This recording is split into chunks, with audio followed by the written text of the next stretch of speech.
The second is create a weekly schedule. Now, every Sunday or whatever day you choose, take an hour and look at your week and pin people in. Why we use pen people in? Because the pencil could be erased.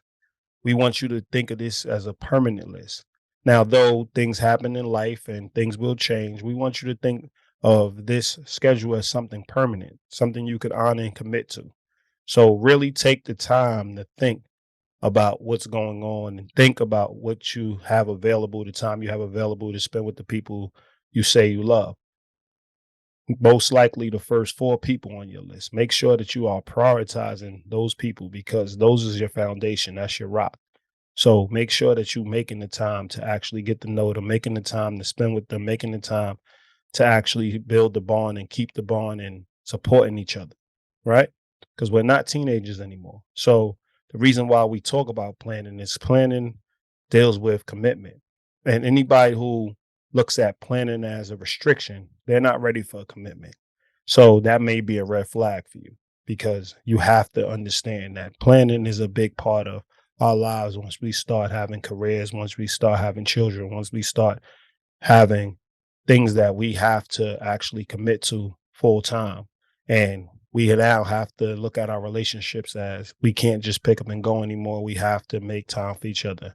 And actually is a romantic thing to actually commit to somebody. Now, when constructing the schedule, when constructing the weekly schedule, you want to talk to your friends about it. You might want to call a person up when you have the time to see what their time schedule looks like and sit down with them. Maybe all of your friends and your spouse and everybody's connected. So y'all can all sit down together and make your list and pencil in time to spend with each other. Now, I'm obviously not, or pen in time, excuse me, to spend with each other. I'm not saying that every time you're going to show up, but it should be most times you show up. I'm not saying that you can't hang out with each other outside of the schedule. I'm just saying make sure that you have a full commitment to the people in your life where they know what's going on. Because let's be honest, if you wake up on Monday morning knowing exactly what you're getting into, knowing exactly where your time is being spent, you're more likely to stick to the commitments you have, and you're more likely to enjoy your week.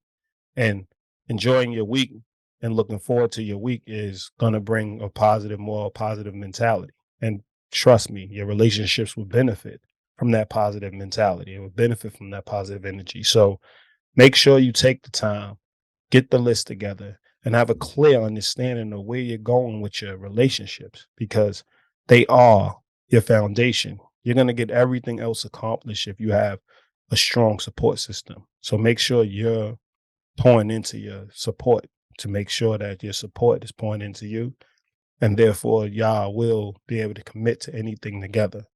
So make sure you are creating a list, make sure you prioritize, make sure you're planning to be with the people you love. Because let's be honest, if you're not prioritizing the health or accountability of your relationships, you're really not in relationships. You're just in a bunch of acquaintances. So acquaintanceships, basically, right? You want relationships, you want people that you're actually relating to, actually spending time with, actually are committed to. So think about that.